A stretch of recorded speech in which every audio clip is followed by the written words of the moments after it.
Yo, what's going on guys? HyperX here, and today I want to talk about God of War Ragnarok. Of course, this is one of those titles that I am incredibly looking forward to, but truth be told, we don't know a great deal right now. Short of course, Sony announcing it with little more than just a logo, we haven't really got much to go on. However, there have been a couple of rumours recently that may well suggest that at some point soon, we may even be getting our next trailer. In fact, you know what often happens? I make this video and then the same day or the next day they drop a trailer, in turn making this video entirely useless.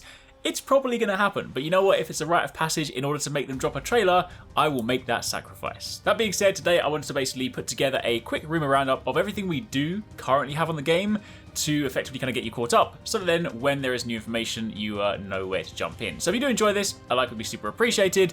But to begin with, of course, first things first, we know back in June, the head of Sony Interactive Entertainment, Herman Hulst, did of course confirm that God of War had been delayed until 2022. Now, truth be told, that was hardly going to be a surprising thing. The fact they revealed it with little more than a logo, anytime a game is revealed and all you see is the logo, I'm incredibly skeptical of ever coming out that same year. And of course, with rumours suggesting that Horizon Zero Dawn will also be pushed into 2022, then it's fair to say it's probably a given. That being said, one thing that is worth getting excited about is the potential of seeing something brand new very soon. And that of course is a trailer. According to a Reddit user called Quim6, who accurately leaked the PlayStation State of Play date a little while back, he has then gone on to say that the God of War Ragnarok trailer will actually release at some point in August. Apparently they claim to have gotten this information from the same source that leaked the PlayStation State of Play date. Obviously, keep in mind, it's a leak, it's a rumour, take it with a massive pinch of salt, but if his previous track record was somewhat reliable, then thought of potentially getting a update this month. And there have of course been rumours about another sort of state of play soon, given the last one didn't necessarily give us too much to go on, any sort of like exciting additions or updates. So the fact that there is the potential rumour for that happening could well make sense. They've also gone on to say that there will probably be the same state of play where they'll also give people a look at Grand Theft Auto 5 running on PS5. So probably expect like a showcase showing off a few new things. Maybe they'll even roll some Horizon stuff into that. We'll of course have to wait and see. But the prospect of a new God of War trailer potentially at some point this month would be fantastic because of course, as I mentioned, right now all we have is this logo. So for the most part, all the trailers you're seeing in the background are from the original God of War, which again is still a fantastic game. If you guys haven't played it, use this as an opportunity to get caught up because that is an incredible title. However, turn our attention to one of the potential rumours that could well sort of suggest what you might be able to do in the game, and that is a playable Atreus. Of course, Atreus being the character we played alongside throughout the first game. Now, this is interesting because, of course, he is growing up, and originally one of the comparisons with, potentially playable Atreus was made to Last of Us Part 2. Of course, Joel and Ellie, that sort of thing.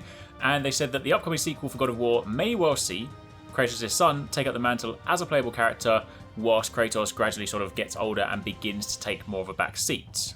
This actually originally came from a podcast. Samuel Matthews, who is of course the concept artist for Ragnarok, he appeared on the God of War podcast earlier this year, and in that he basically discussed they were excited by the prospect of Atreus' bow and arrow, and Matthews elaborated that the potential differences in play between him and of course Kratos being very sort of heavily up in your face, that kind of thing. He said there's just so much potential that you could do with this. He discussed the potential of, splitting the two characters up, allowing the players to see the world through different characters' eyes. When you think about it through the vein of, say, puzzle solving, it might be one of those ones where, you send Atreus off to do something else to, in the kind of same way that we've used him in small amounts in the original game to solve some puzzles. If they expanded on that and built on that and had this sort of multi-perspective angle, that could definitely be incredibly exciting.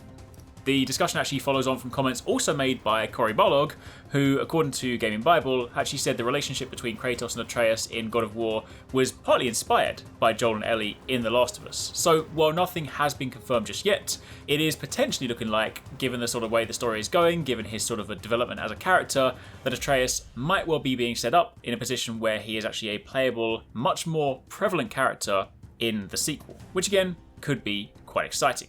Now, of course, following on from there, what to expect from the game, it is of course called God of War Ragnarok. Any of you that are familiar with Norse mythology, you will know what that means, but Ragnarok is essentially known as the end of days in Norse mythology, and typically the death of Baldur marks the beginning of Ragnarok. So of course they are events we've played out throughout the game, and Ragnarok, again in Norse mythology, is basically the series of events that leads towards the inevitable demise of the Norse gods at the hand of various mythical creatures, such as Fenrir, the world serpent, who are of course children of Loki, and quite how Atreus and Kratos will play into this, because of course they are, they have made some interesting changes to the sort of way that the story is told, the way that sort of typical Norse mythology is told. So I'm interested to sort of see how they weave that story, but regardless, it's fair to say there's going to be some pretty epic culminations in this game. Now, outside of that, it is of course also coming to both PS4 and PS5. While originally when it was first revealed, it was just stated for PS5, they have gone on to say again, Herman Hulst said that they've confirmed it's also coming to PS4. In the PlayStation blog post, he spoke about how it makes sense to develop the title for both PS4 and PS5 for Horizon Forbidden West, God of War, Gran Turismo 7, things like that. While on one hand, people were hoping for it to be just PS5 so they can really push the visuals, I guess when you sort of factor in that PlayStation 5s are still pretty hard to get a hold of, if you have a considerably more limited pool of consoles to sell to, from a business point of view, it obviously makes more sense to split it between PS4 and PS5. Regardless, I'm going to play it on PS5, and I'm sure it will still look fantastic on that console, but that is also the confirmed direction. So PS4, PS5 for the game.